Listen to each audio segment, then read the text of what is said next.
you're still offering the same value you were to the company 12 months ago, then why would they pay you more? Exactly. Right. Okay. Let's get started with this podcast. Um, how to ask for a pay rise? I think a lot of people would be interested in that. I know when I started out as a manager, I was very interested. How am I going to ask for a pay rise? What do I do? How does Hmm. that work? Yeah, for our listeners, welcome. And if you like this podcast, please subscribe, like, or share the podcast. And yeah, let's get started with promotions and pay rises. So, and when you don't know how to ask for a pay rise, you're left wondering often, why has that person got a pay rise? What's going on Oh, over there? I've done more than they have. I'm putting in the big effort here. I'm putting in the hours. I'm putting in the ideas, and they get the pay rise. I What's know. what's going on there? So it's a pretty important subject that people understand. How do you ask for pay rise? More importantly, I think, is also that the question of when. And there's how, but when. Timing matters. And why? Why are you asking for a pay rise? I think knowing all those things are really important. Don't you think so? That's right. Yeah, absolutely. You can't just keep your thoughts to yourself and show up at your manager's doorstep and say, "Hey, I want a pay rise." So there's a bit of homework to be done to prepare Hmm. and to actually make it successful. Yes, it is quite important. It's quite an important step. You don't just want to show up. You want to, you can even prepare your manager in a way that you say, I really want to go in this direction. And I think eventually I should be getting paid more. And what do I have to do? You can ask them, what do I have to do? And then it's You- six you- months later, you show up with the receipts and say, here. well, that's right. Like I would say that the seeds of your next pay rise are sown at either your point of employment or at your last review. That's when you start working on Mm, the next pay rise, even if yeah, you've just got a pay rise. And you need to that's ask right. those questions, Jacqueline. What is it that the company needs of me? Because I'm very much one of saying, well, if you want the company to pay you more, then you must be more valuable to the company. And Yeah, and the company has every right to look outside of its staff and say, what would it cost me to replace this person? Because if I don't give you a pay rise, the chances are you might leave. So therefore, I have to calculate the costs, and that might be the limit of the pay rise you're going to get. I.e., I'll give you cost of living because you're not really offering any extra value to our company, but I don't want to have to pay recruitment fees. that's right. And there are certain limits what a business or a company can pay, or is willing to pay. They're not necessarily, giving you a huge increase. It's usually part of their sort of strategy. And But there are certain limits to that as well. but I've seen this just in recent times, Jacqueline, where I keep referring to my lovely wife, who is a highly skilled nurse and place that she was working at a few years ago. When she first graduated, because she was a late graduate into nursing, she showed extraordinary skills that they wanted. So they gave her a 20% pay rise, Well, um, in order to send her a very strong message that they valued her. that's amazing. That's And she really a stayed there lot. for a bit. Yeah, yeah, it's a lot. It's a huge, it was It's a huge huge. increase. It's quite But the uncommon. idea Yeah. was, yeah, yes, but even that didn't work to keep her permanently. And this is interesting to talk about as well, because the job didn't grip her. It was like it was too boring. It's like too repetitive. Right, And so it was right, like, and she could get that money elsewhere. As right. that Yeah. happened. So, and this is the competitive nature of nursing nowadays. They've got a long way before they catch up on lawyers, but they are last starting to get recognized for the skills they have. But getting back to this issue of how do you ask for a pay rise? Well, Jacqueline, you've kicked the ball off very nicely by saying, okay, ask. Ask your boss, what is the next step? Tell them that you want to grow and you want to grow in the company and you want to have a value. What is it that they don't have that you could provide for them? And that gets us onto your unique self. What are your skills? What are the things that you have? And part of that is our unique soul, if you want, who we are, who we turn up as, the influence that we can have on the culture. That can be something that a company will be willing to pay for. If you're a leader in terms Mm, of ensuring that the company culture was honored and you were on the mission and sharing that in the company, that's important. Of course, your job performance um, is a must. yeah, It's a yeah. must. That It's don't let that go. That's like a no-brainer. and you know don't if you're doing the same work with the same value of output or delivery, you can't really go and ask for a pay rise. I mean, there are Mm, yearly salary reviews, the sort of or mm, the regular reviews, and they're more or less an adjustment to inflation. So if you want to push beyond that line, then you also have to show companies are not giving you a pay rise just for being a year longer with the company. You these days, and competition is tough. Companies need to survive, and you need to show them that this is what you want to help them with. mm, Um, yeah, and coming back to your wife who was bored, that's the other thing with highly skilled and talented people. They do get bored very easily, and no money in the world can hold them if that's the no, case. I was really mm, yeah. So that is also very interesting because the salary is not like everything. You want to be remunerated properly, but it's not yeah. everything. No, in fact, Heinsberg argues that people ask for a pay rise in compensation for some other factor that's not right. So you might be, as in Lou's case, you might be a bit bored with the job. So if you're going to get bored, you want to at least be paid well to be doing that, like, there's numerous other things. So I would encourage our listeners to look at their motivation. Why do they want the pay rise for a starter? Is there a legitimate cause? Let's, as you say, do your homework. Is there a third party reference that you can say to and say, well, look, here's what I'm looking at. I'm working as a product manager. I'm successful. I'm performing well according to your KPIs that you gave me. Similar positions are getting paid in this vicinity. So these are my choices. Either I stay here and work for you and we continue doing this and if you can genuinely say, and I'm on board with the mission of this company, I want to be here, but I also owe it to myself and my family to get paid what I'm Mm, due.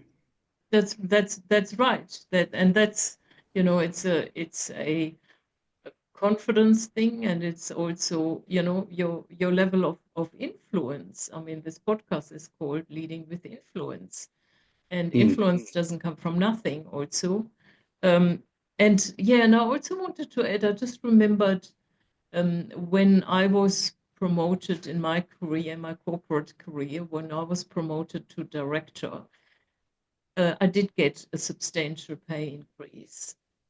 And I was also, I mean, I knew that. but I was also, I had the team, I could see their salaries, and I had someone in my team he wasn't a director and he didn't want to become a director, but he was a program manager, one of the most senior program managers we had. And his salary was higher than mine. And that was okay. I was okay with that. Mm. See, that's also something you need to be able to see and be authentic about it and see is that correct? And sometimes that's just simply a fact. And it didn't, personally, it didn't bother me at all. As a matter of fact, I was glad I had him in my team because he was so senior. I could throw anything at him. He would make it work. So you're saying get your ego out of the way. Yeah, that's right. We, In short, oh, I'm the boss, I should be paid more. Where in fact a team member may actually be more important to the team and more valuable to the company because of their abilities than what you are. and Unfortunately, we don't see enough of that, to be honest with you. The multipliers we see between factory workers and CEOs in Australia are right out of control. But that also tells me that we're not doing a good job at asking for pay rises and looking for promotion and looking for the next opportunity. And again, go back to this boredom thing. You don't have to be bored. Like you in the process-driven thing, and I don't know if people want to know this or not, but definitely hospitals are a process-driven monster, and there are certain you fit in at certain places, and for Lucille, she had to move into something more complicated that kept her mind busy, so there was no staying there. That wasn't a possibility. But often in companies, they're not like that. They can be far more organic.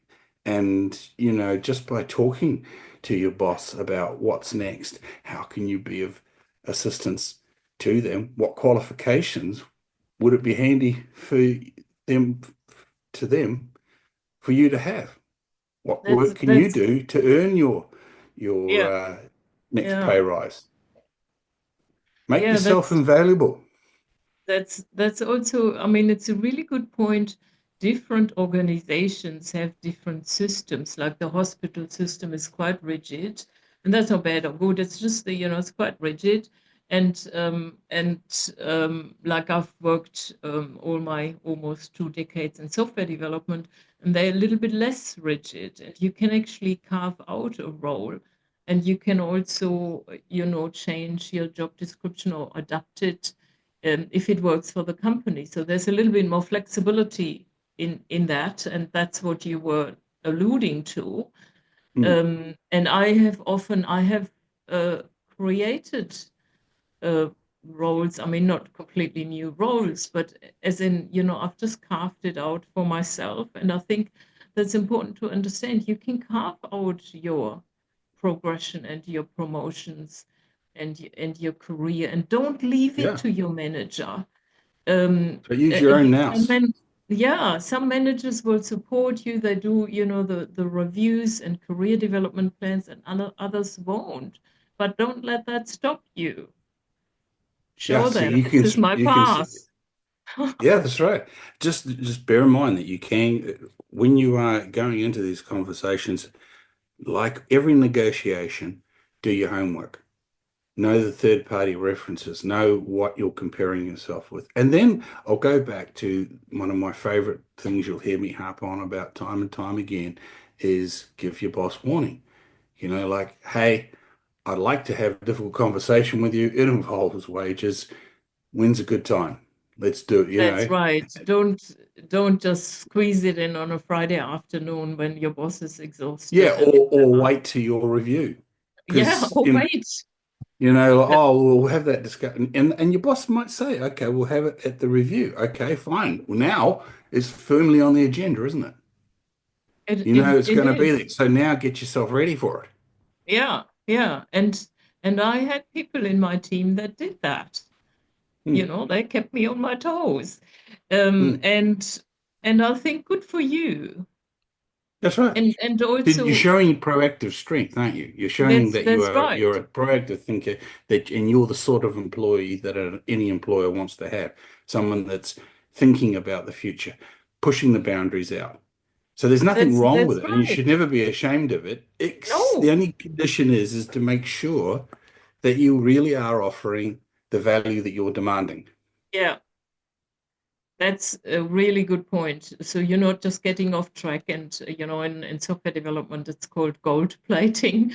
You're doing the things in software that's not required, and it's just adding a little bit of fancy stuff here and there, and the Right. company doesn't appreciate it. So you need to Mm. be clear on what is it they appreciate, and And what is it they need. It's not necessarily what you think it is.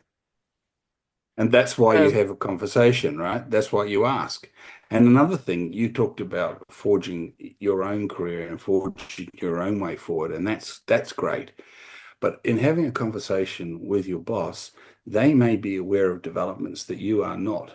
mm, They've not been able to get the discussions to a certain maturity where they can announce it. Like there might be a takeover in the wings, or there might be a new product range in the wings, or there might be some other opportunities that are turning up. And maybe the boss hasn't considered you as someone that might be useful on that project. And not because they don't think or they deliberately think less of you. More often not, because somebody else is making more noise. And so you can't risk being overlooked because you're not making enough noise. There's the squeaky wheel gets the oil.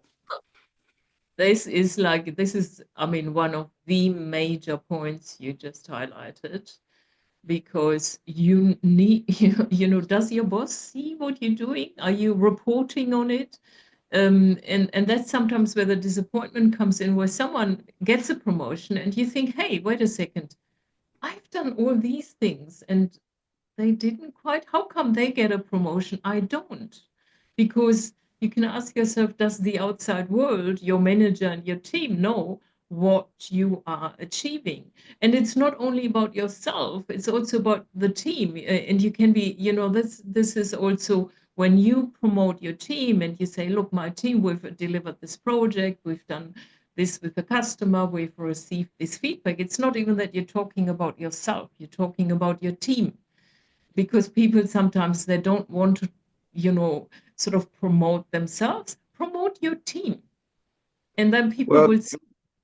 I'm going to agree with you to some degree, but make sure that your role in the team is really clear. You know, I I'm not saying that one should go out and say, "Oh, look, I'm all this and I'm all that," unless in fact that's the case. Again, looking at the data, it's not hard to find out what people get paid in what jobs nowadays. Mm, And we are in an environment where there is a shortage of skills. And so, not many companies are lining up to lose skilled workers, but you know that you want to have a sustainable position, and so it's ridiculous asking for more money unless the company's making more money. You've got to help the company make more money. That's what companies are here to do, and even not-for-profit companies have to make money because yeah, otherwise they cease to exist. that's So right. I mean, all the not-for-profit means is that the money doesn't find its way to the shareholders. It gets reinvested back in the activities yeah, of the business.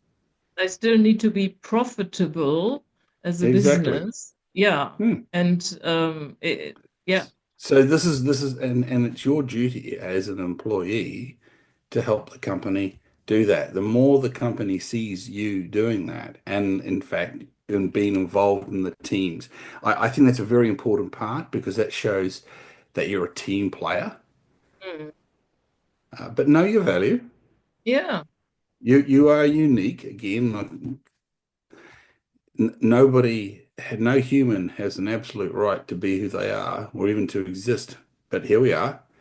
So we're all completely and utterly unique. And sometimes your unique perspective built on your experiences, which nobody else has had your group of experiences. You are unique in that context. Nobody, especially combined with your genetics and your education and all those other factors, you are unique. So believe in yourself just to that degree that you're unique and that you have something to say and something to contribute. And if your performance is up to par, if you're getting the KPIs or exceeding them, then that uniqueness is valuable. Yeah. This is quite valuable, especially if others are not getting there. So this is something you can talk about. You can talk about that ability to take those skills because you take you with you. If you leave, you might be the X factor in that job. This is why, in particularly, I think there's some combinations work, and you have two people both with the same job spec, and one's killing it, and the other one's struggling, and they've got the same qualifications and everything. How does that happen? And Yeah. you know, if you're the one that's killing it, then maybe the answer is to help the one that's not killing it to get up on speed. Maybe that's the opportunity that you offer the company. You can help raise the overall team performance. Mm. So it's not about you saying, "Oh, I'm a superstar." No, that's obvious. You're doing well. But what are you doing for those that are struggling? How are you helping the company? Yeah. Because That's that's what the that's company wants to pay for. that's right. You want to lift the the whole team, Yeah.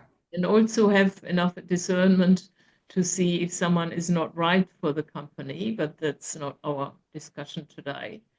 Um, No. but yeah, so I mean, and at some point earlier, you mentioned something that also prompted me to talk about when you are looking for a new job.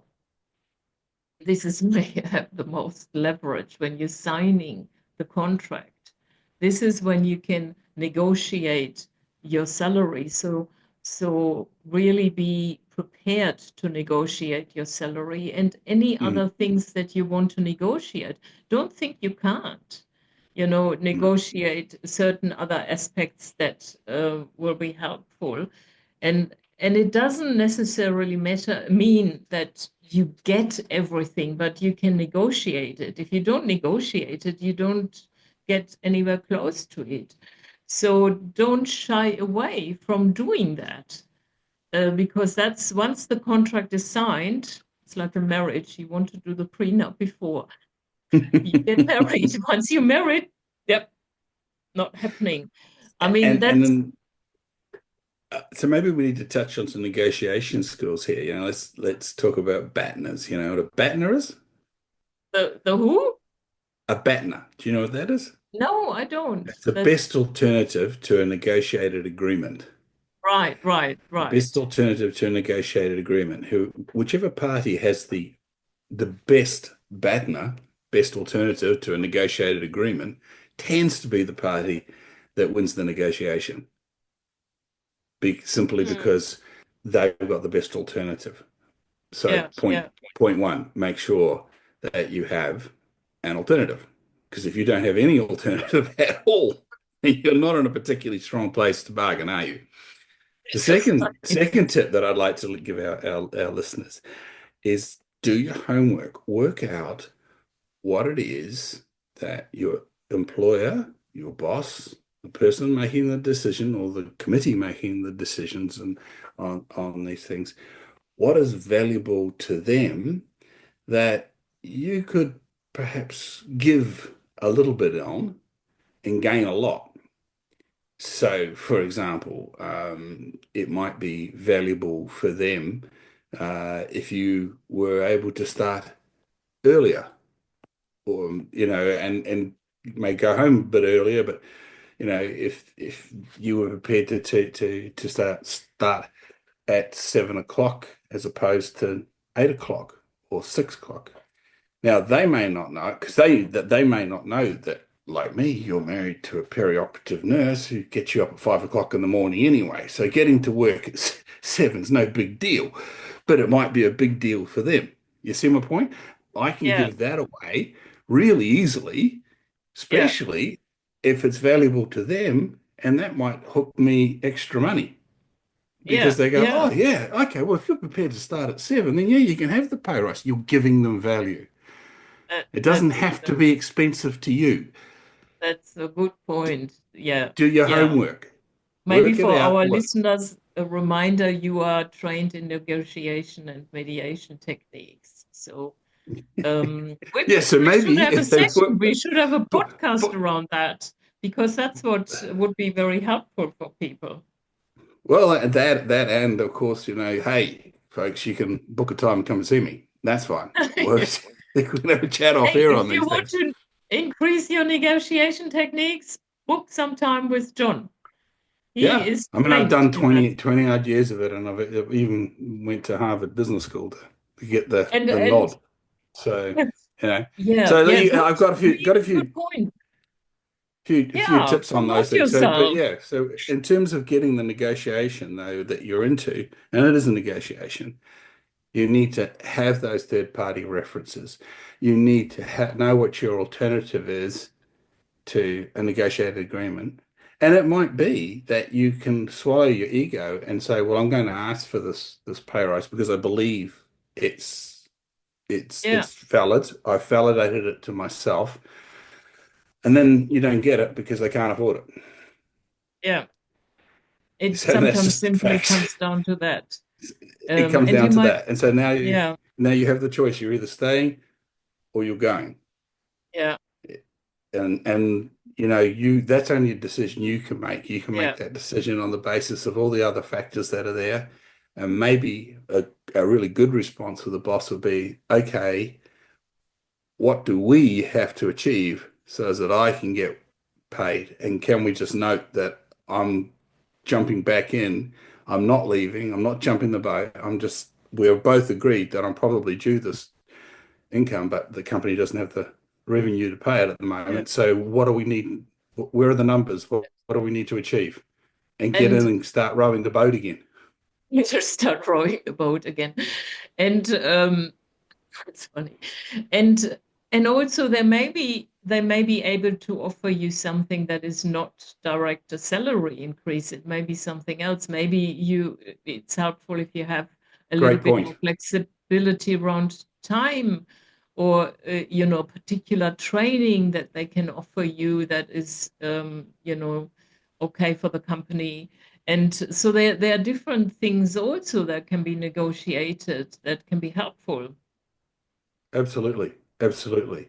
So I think what we're saying here is don't get myopia. Don't get stuck on this the pay rise and get a broader view. Get as broad a view of perspective of the situation as you can. So as you're going into this negotiation with full knowledge and maximum flexibility, that will get you a BATNA, your best alternative to negotiated agreement, and possibly the strongest argument, which will result in you getting a positive outcome. And as you quite rightly said, it may not be cash. It may be more time. It may be that they can get you into an educational program or something like that that's going to work for you Yeah. and deliver the outcomes for you. Um, so, or if you're a more senior person, maybe they give you a nice pathway to retirement. And I don't know, it's what you want, but know yourself, know Mhm. yourself, know what you're looking for, have the evidence to back your argument, but don't forget to listen to the other side, because that's a big mistake people make. Oh, I know I've got all this sorted out. I know I'm right. I know I made this, da da da da da, and they don't listen. And they don't listen for what else? And yeah, yeah, that's so true. Sort of being flexible around the negotiation, see what else is possible. I mean, there are sort of a lot of aspects to it, and Oh, there sometimes is. the manager wants to give you a pay rise, and I've been in these situations as well, and you would have been, but you simply can't. You don't get the approval Hmm. at that time, and At that time. yeah, at that time. It may be And I think later. this is, yeah, and Mm, that brings another issue. Don't be in a hurry. Yeah, because yeah, that's another sure way of losing a negotiation. If you need to close in a hurry, then you're really putting yourself at a disadvantage. right. Oh, good point. I'm learning things here. Um, so right. I mean, makes total sense. And Yeah, sometimes, with the younger generation, and obviously we both were younger at some point, patience. I I mean, I remember was that. patience. Yeah, I remember that too.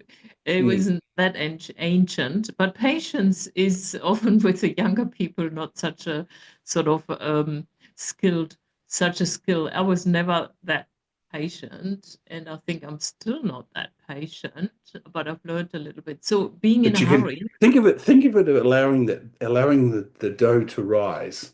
yeah, Okay, so you don't make bread by continually pummeling the dough. You put it in the bowl, you put a tea I didn't towel know over, you and could bake bread. you allow it to just rise. And then it needs another little massage, and then you put it back and you let it rise.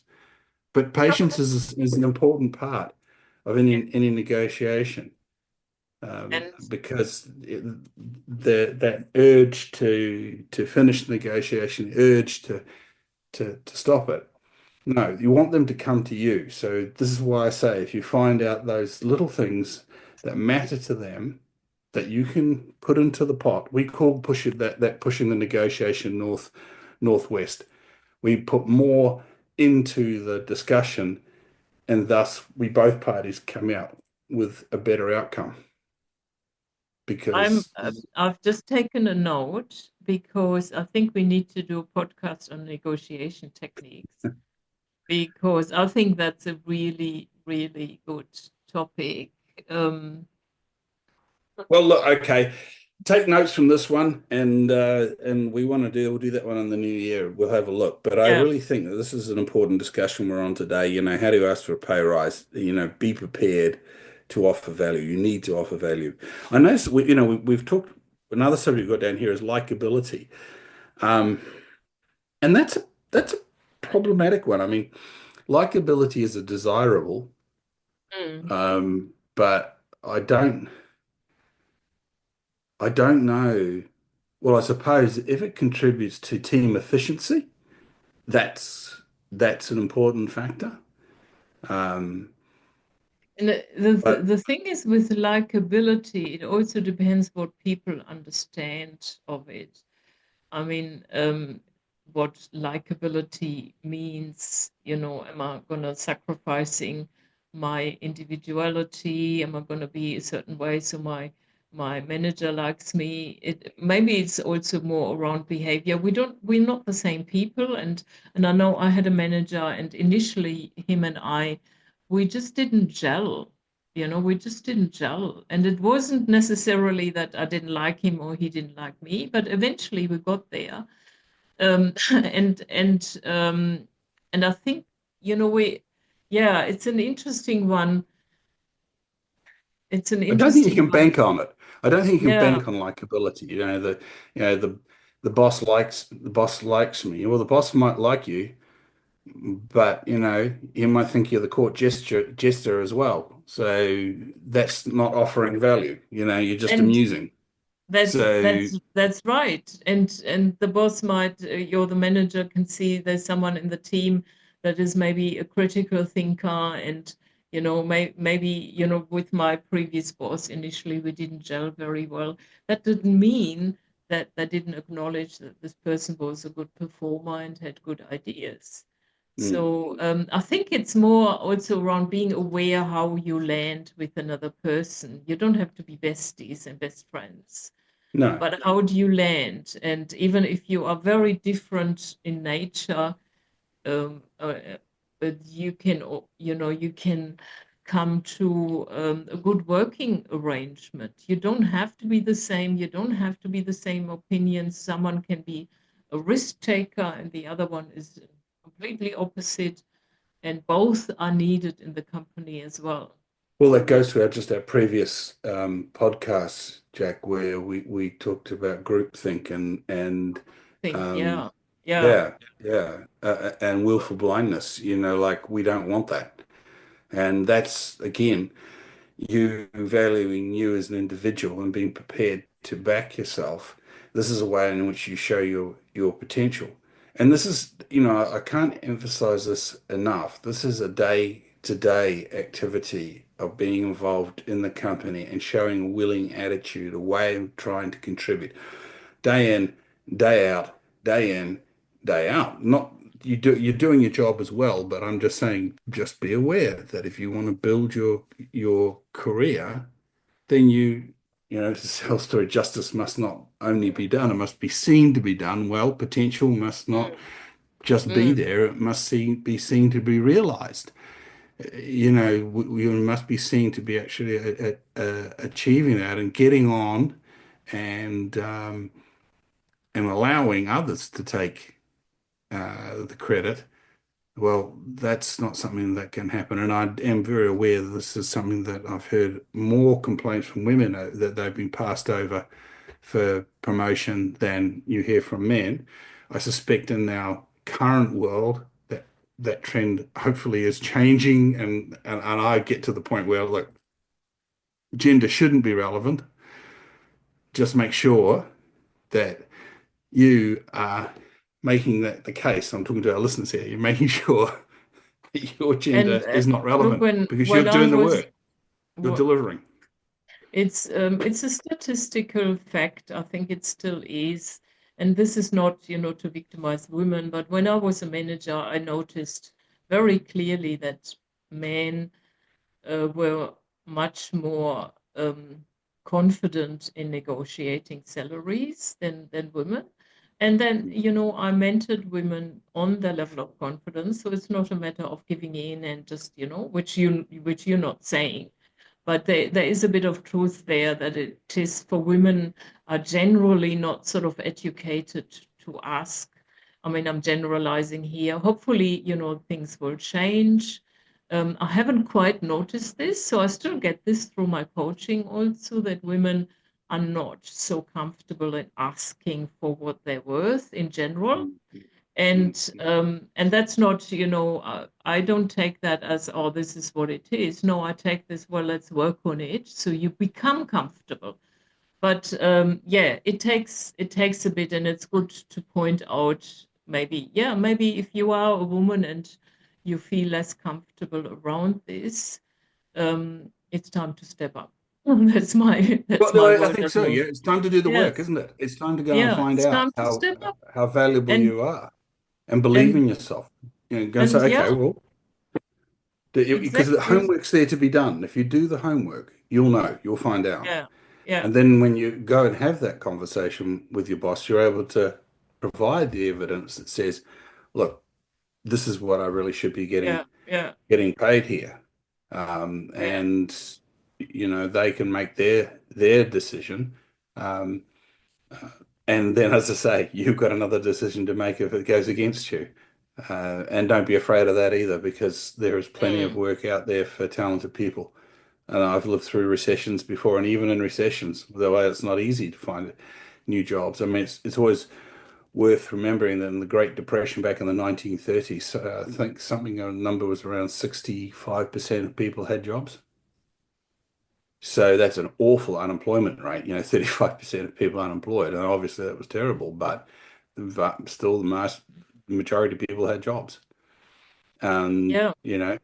So fear can be a real stopper because we're making false evidence appear real. Now, what that means is we need to do our homework. We need to do the work, find out what's real, what's the reality of the situation, what are you really worth to the company, and don't be afraid to ask for it. Um, that's right. Yeah, I think that's bringing us again. I mean, these sessions go so fast. I mean, for me, they do. I know, and It's there's so like much that gets we've unsaid. already done, and but anyway, we can talk for hours. John and I, Mm. we can talk for hours. And yeah, if you want to polish up your negotiation techniques, book a session with John, and we will do a podcast about that in the new year. I think that would And of be course, very valuable. if there's something you want us to talk about or you have questions about, feel free to send them to us. Yeah, hello, we Jack and yeah. John at Gmail, isn't it?